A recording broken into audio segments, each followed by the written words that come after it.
Hello everybody, thanks for tuning in. Today I'll be doing a video on Topaz Adjust AI, which is the latest in Topaz Labs artificial intelligence suite. This software is really designed to use artificial intelligence to try and intelligently understand your images and to then make improvements to try and make your image pop. And it could be things like colors, exposures, and a whole range of other changes. So we're going to start with a brief run through of the software, and I'll start with the interface. This is very similar to a lot of the Topaz AI tools.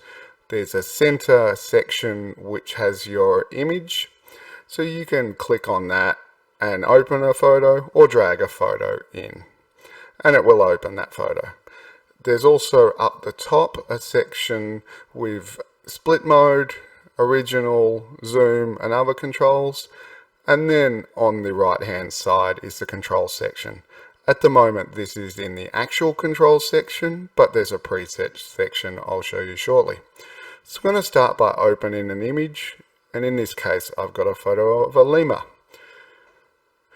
So this is a lemur from Melbourne Zoo, and at the moment I'm in the control section. It remembers where you were before, and it's remembered that I was in controls, so I'm going to click on back, and it's going to take me to the collections or preset screen. So what this software allows you to do is have a range of presets, and there are quite a few that are built in, and they're sorted into collections. So the preset remembers the settings for the respective controls, and it allows you to apply all of those. So there are a range of built-in presets that are worth having a look at, but sometimes you may want a little bit more control. So to do that, you just click on Control up the top right hand side, and now you're at the Controls section. There's a lot within this, but really the core of the software is Auto Adjust AI. And this is really about making those intelligent changes. So there are two modes, standard and HDR style. I'm going to click on standard, and it then brings up a strength slider. And so this is really about how aggressive it's been in making those changes. One is 100%, which generally you wouldn't go that far because it may not look realistic, or it may introduce artifacts. So I'm going to put it on about 76%, and I'm going to turn on split. So split shows left hand side is before and right hand side is after. So it's making a few changes, things like sharpening, exposure, and bringing out a bit of contrast. But we've got a lot more controls we can also work with. So I'll turn that off. We've got general brightness, exposure controls. So we could reduce the shadows if we want to make the image punchy. We could play around with highlights and increase those if we wanted to. There's also whites and blacks as we wanted to change if we did. So we can also work with color, and in this section you can change temperature, tint, and the saturation. Now you don't want to go too far though, because then it won't look realistic, or the lemur's very sick. I'm going to bring this back down to about 0. And now I'm going to start to look at contrast. So contrast is really about looking at contrast and dynamic range, and it's really, I think, a useful part of the software. It tries to intelligently improve that using proprietary technology that tries to eliminate artifacts and halos when it's changing those settings. But I think what's really interesting about contrast and detail is it uses a sizing technology to work out how to apply those changes. So micro contrast I'll start off with, and something to bear in mind with micro contrast is that this is really small parts within the photo, really small size grades. So you can sort of see when I've applied it, it looks noisy. So that's something to bear in mind, that micro contrast and small detail can often appear as noise. So very rarely would you want to push that to 100%, but you may want to go into the negative if you want the photo to be a bit softer. So I'm going to leave that at about 0, and now let's look at the other sizes. So this is using a sizing technology, and you've got different size groups. So really you're going to have a play with this to see how it affects your specific photo.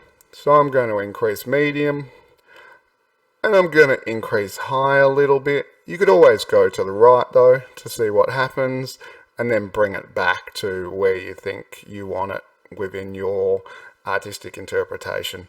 So I'm going to leave this at about 19%. So that's contrast, which is really about contrast and dynamic range. So if contrast is really about contrast and dynamic range, detail is really more about sharpening. And what detail is trying to do is to figure out which parts of your image contain detail and which parts don't.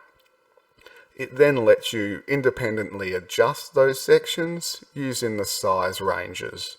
So again, small may show up like noise, so you probably don't want to adjust that one too aggressively, but maybe medium detail and large detail are worth looking at depending on your photo. So in this case, I'm going to bring large up a little bit and make that 11%.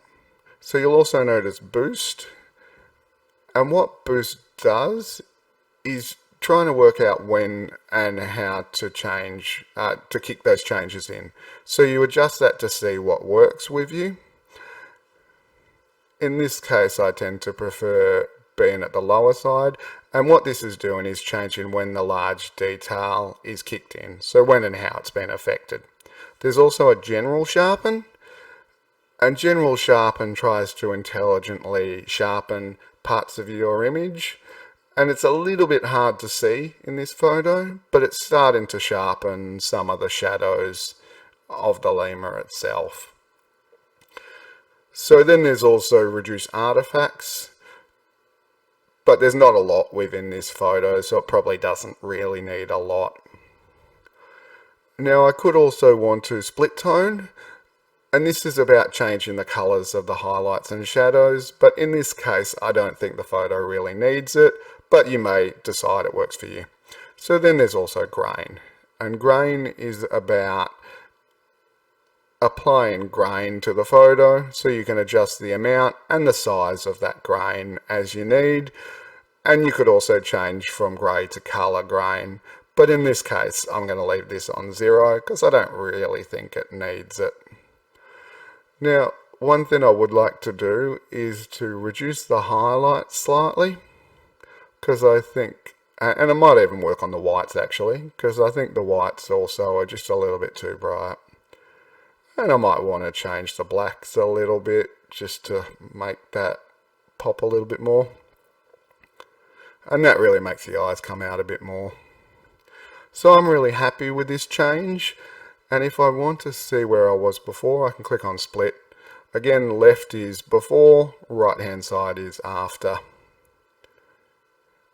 So you can see it's really made a difference to the face, especially the eyes. It's made those pop compared to what they were before.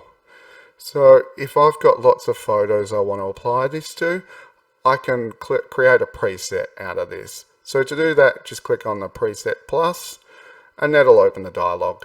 So then I can set the name. So I'm going to call this one lemur. And then I can set the description, and I can also save which collection to save it into. And you can save, also you can create new collections within the preset section. I'm going to save this in general. I'm just going to change this description and then click on save. And so now if I go back to presets and I go to general, I can then scroll down and I'll see my lemur preset. So I could just click on that and apply that. I'm going to pick a different preset to change it, And now let's say I want to apply my lemur edit. I can just click on that and it will adjust those controls and the presets reapplied. So if I'm happy with this, I click Save As, and then I can adjust the file format, file name, compression, and so on. And then I just click on Save, and this is now going to start processing the image. So similar to the other tools, this is using the graphics card. So you want to make sure that you have a supported graphics card that's really going to work with the software. There are trials of the software, so you can see if it does or doesn't work for you. And a lot of this software will work with CPU, but performance will be nowhere near as good.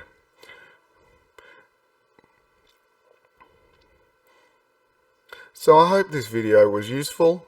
If you liked it, give me a like, leave me a comment, and subscribe to my channel. Look forward to doing some more videos shortly. Thanks for watching. Always do it on my own, so I gotta get through it. And the only thing I know is to love what I'm doing. Never give up, never slow, till I finally prove it. Never listen to the no's, I just wanna keep moving. Yeah, I put out all this art, it's my only medicine. Yeah, everything I do, I'm just being genuine. Yeah, I'm sick of being screwed, feel my own adrenaline. Yeah, I do just what I do, and I hope you let me in, yeah.